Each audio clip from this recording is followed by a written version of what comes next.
A day inside ADX Florence, the Supermax routine that controls 7 lives. They had 6 minutes to stop it.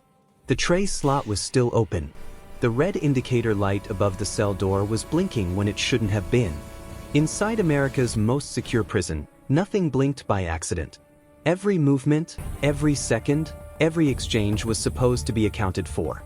Yet the light pulsed steadily, ignored by the control room 2 floors above. Stay with this story. What happens next almost didn't get stopped.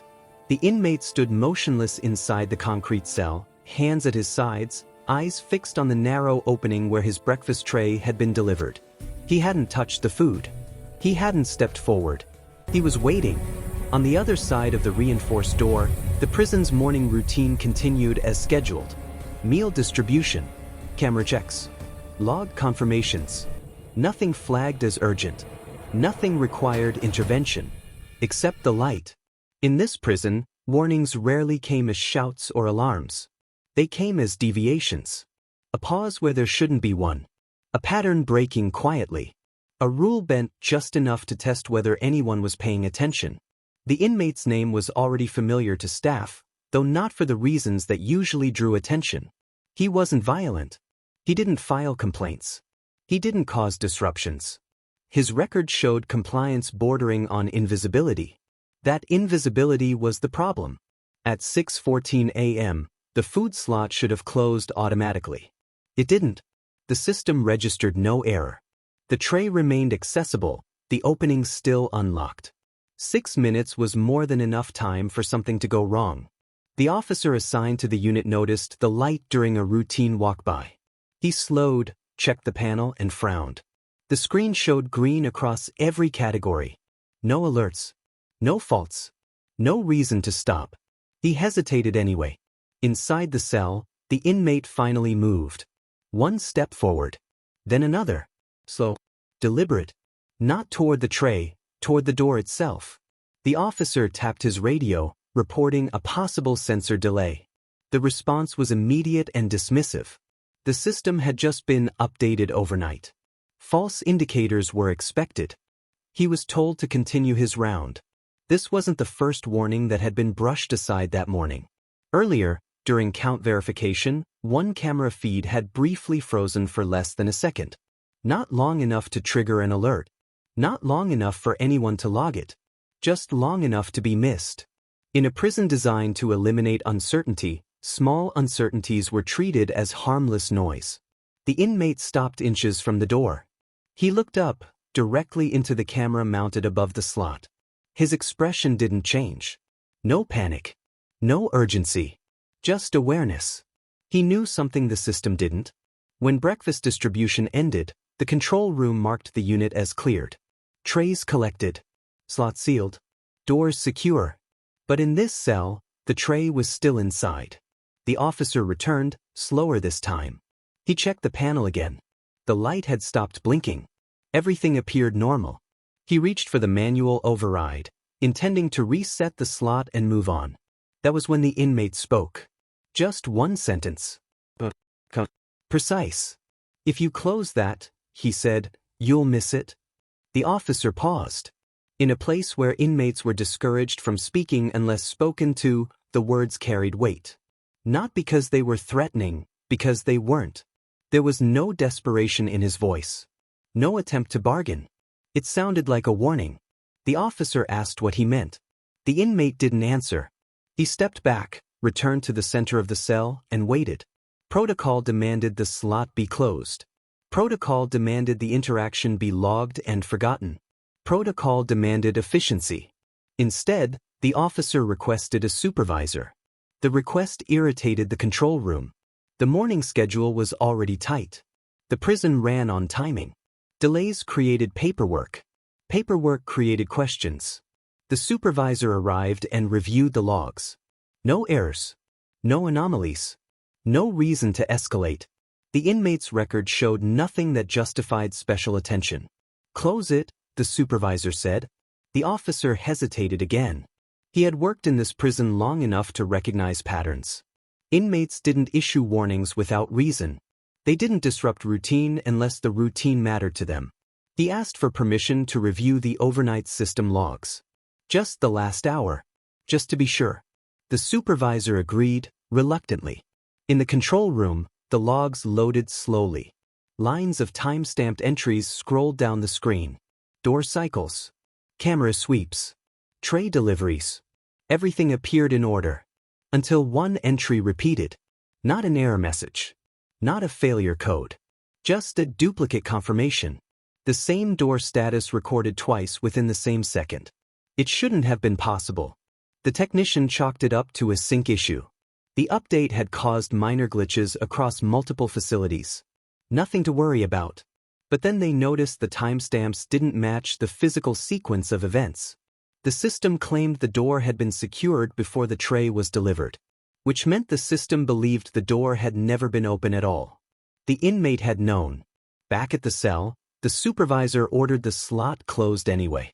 The officer complied, manually engaging the mechanism. The heavy steel plate slid into place with a dull finality. Nothing happened. No alarm. No resistance. No visible consequence. The inmate didn't react. He simply nodded once, as if confirming something to himself. That wasn't it, he said quietly. The supervisor ordered him to step back. The officer felt a knot tighten in his stomach. If the tray wasn't the issue, then what was? They reviewed the logs again. This time, more carefully. Slower. Line by line. That's when they saw the second anomaly. A maintenance access cycle had been logged overnight in the same unit. Authorized. Verified. But no maintenance team had been scheduled. The system showed the access point had been opened and resealed within 90 seconds. Too fast for a repair. Too slow for an error. Someone had been there. Or something had moved through. The supervisor called for a full lockdown of the unit. The order was delayed by standard procedure. Confirmation required 2 levels of approval. The prison did not react quickly unless it was forced to. Inside his cell, the inmate sat on his bunk, hands folded, posture relaxed. He had done what he could. The warning had been given. What happened next was no longer under his control. When the control room finally pulled the complete access report, one final entry appeared at the bottom of the screen, time-stamped, verified, and quietly devastating. The system showed that during the maintenance cycle, one internal rule had been temporarily overridden. A rule that should never, under any circumstance, be disabled. But when they checked the logs, everything changed. The lockdown order reached the unit 8 minutes late. In a place built to eliminate risk, 8 minutes was an eternity. By the time the reinforced doors sealed and the corridor lights shifted to emergency mode, the damage had already spread beyond the cell where the warning began. Not through violence. Not through chaos. Through something far more difficult to contain. Assumption. The supervisor stood in the control room, watching the feeds replay in silence. The maintenance access cycle ran again on screen, slowed down frame by frame. 90 seconds. No visible figure. No tool cart. No shadow crossing the lens. Just doors opening where they shouldn't. The technician insisted it was a software artifact. A ghost created by the overnight update. A flaw that looked serious but wasn't. The inmate had been right about one thing. The system had believed a lie. And because the system believed it, everyone else did too. The first decision was made quietly. The unit would remain locked down, but no external alerts would be issued. No escalation to federal oversight. No internal investigation yet. There was no proof of wrongdoing, only irregular data. Calling it in would mean admitting uncertainty. That mistake set everything else in motion. In the cell, the inmate watched the corridor lights dim. He didn't stand. He didn't pace. He knew the pattern. Lockdown always came late, and it never came clean. Somewhere beyond the walls, decisions were being made without him. Decisions that assumed control was still intact. At 9:03 a.m., count verification flagged a discrepancy in a different unit. One inmate was listed as present, but his camera feed showed an empty cell. The officer assigned to that tier assumed a camera delay. It happened occasionally. He marked the count as provisional and moved on. 10 minutes later, another unit reported a similar issue. 2 empty cells. 2 confirmed counts. The control room dismissed the pattern. They shouldn't have. The inmate who had issued the warning was moved to observation as a precaution. No restraints. No explanation. Just procedure. As he walked the corridor, he noticed something most staff missed. Other inmates were watching. Not openly. Not aggressively. Just enough to signal recognition. They knew something had shifted. In maximum security prisons, information didn't travel through words. It moved through behavior. Through timing. Through the way doors opened and closed. By midday, 3 internal access points showed irregular activity. All logged as authorized. All cleared without human verification. All occurring in different sections of the facility. The system wasn't failing randomly. It was repeating itself. The supervisor convened a meeting with senior staff. The tone was controlled, professional, confident. They discussed possible causes, software bugs, sensor drift, database latency. No one mentioned the possibility that the system had been manipulated. That idea felt uncomfortable. Dangerous. Admitting it would mean acknowledging that the prison's greatest strength, its automation, could also be its greatest weakness. They chose the safer explanation. A mistake. The inmate sat alone in observation, hands resting on his knees, staring at the wall. He wasn't angry. He wasn't afraid. He was waiting for the moment they would realize what they had ignored. That moment came sooner than expected. At 1:27 p.m., a transfer request appeared in the system. Routine. Approved. Time stamped. The inmate being transferred had a clean record. No flags. No reason to question the move. Except no officer had submitted the request. The system showed it had been entered remotely, using valid credentials. Credentials that belonged to an administrator who was currently in the control room. The administrator denied it immediately. The room went silent. They reviewed the login history. Everything checked out. No breach. No external access. No visible intrusion. The system insisted the request was legitimate. So they honored it. The transfer occurred at 2:10 p.m. The inmate was escorted through corridors that had already experienced unexplained access cycles. Cameras tracked every step. Doors opened on schedule. The process was flawless. Too flawless. By the time the escort ended, the inmate was gone from the feed. Not missing. Not escaped. Reassigned. The receiving unit logged him as arrived. The sending unit logged him as departed. The system reconciled the data without error. Only one problem remained. No one could physically locate him. The control room scrambled. Feeds were rewound. Logs reached. Officers dispatched. Units searched. Nothing. The inmate had vanished into the architecture of the prison itself. That was when the warning finally made sense. The inmate in observation was brought back for questioning. This time, the supervisor sat across from him, glass separating them. "How did you know?" the supervisor asked. The inmate didn't answer right away. "Because it's not about people," he said finally. "It's about rules." He explained what others had missed. The prison didn't run on force. It ran on permissions. On hierarchies embedded so deeply into the system that no one questioned them. The maintenance override wasn't a glitch. It was a pathway. One that existed for emergencies and inspections, and had never been tested against deliberate misuse. Someone had discovered that if the right sequence of permissions was triggered, the system would correct itself around the change instead of rejecting it. The prison would help hide the evidence. The supervisor realized the cost of their earlier decision. By treating the anomalies as mistakes instead of threats, they had allowed the system to continue trusting itself. And now the system couldn't tell them where one of their inmates was. As the lockdown expanded, the full scope of the error emerged. The override rule had been activated multiple times over the past month. Always briefly. Always within acceptable parameters. No alarms. No alerts. Someone had been practicing. The inmate in observation leaned forward. "You think control is about walls," he said. "It's not. It's about who understands the rules well enough to bend them without breaking them." By evening, federal oversight was notified. An external audit was requested. The prison's leadership prepared statements. Language was chosen carefully. A system error. A temporary data inconsistency. No threat to public safety. Inside the prison, however, the balance had shifted. Inmates noticed doors opening a second longer than usual.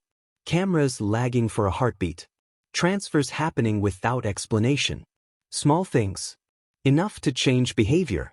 The prison hadn't lost control completely, but it had lost the illusion of it. And once that illusion cracked, the consequences became impossible to predict. As night fell, the supervisor stood alone in the control room, staring at the glowing grid of cells. Every square was lit. Every status showed green. The system claimed everything was fine. He no longer believed it, because somewhere inside those walls, someone had learned how to move without being seen. And the worst mistake they had made wasn't ignoring the warning. It was assuming the system would protect them from their own certainty. The system never admitted failure. Even as external investigators arrived and audits began, the prison's core software continued to report normal operations. Every door logged correctly. Every access point showed compliance. Every inmate was accounted for, on paper. Reality told a different story. The missing inmate was finally located 48 hours later, not through cameras or logs, but through something far more primitive. A guard noticed an anomaly in routine behavior. Meals delivered to a cell that had supposedly been unoccupied for years were coming back empty. Trays returned clean. Portions consumed. A ghost cell. When the door was opened, the inmate was sitting calmly on the bunk, hands folded, exactly where the system insisted no one existed. He hadn't escaped. He hadn't hidden. He had been reassigned into a blind spot the prison forgot it had. The revelation forced a full shutdown of automated movement protocols. Doors reverted to manual control. Cameras were cross-checked physically. Officers were pulled from desks and sent back into corridors. For the first time in years, the prison had to rely on people instead of systems. And that exposed the deeper truth. The inmate hadn't acted alone. He was part of an informal hierarchy that existed parallel to official authority. Not a gang in the traditional sense. No symbols. No violence. No open communication. Just understanding. Certain inmates knew how schedules overlapped. Which officers trusted the system too much. Which alerts were routinely dismissed. Which procedures existed only on paper. They didn't need power. They needed patience. The investigation uncovered a pattern stretching back years. Minor reassignments. Temporary overrides. Inmates shifted into administrative limbo, not missing, just misplaced. The system corrected itself every time. That was the flaw. It was designed to prioritize continuity over accuracy, to assume legitimacy rather than challenge it, to believe that anything matching the rules must be correct. The hierarchy exploited that belief. Control inside the prison had never belonged entirely to staff. It belonged to whoever understood the system deeply enough to predict its reactions.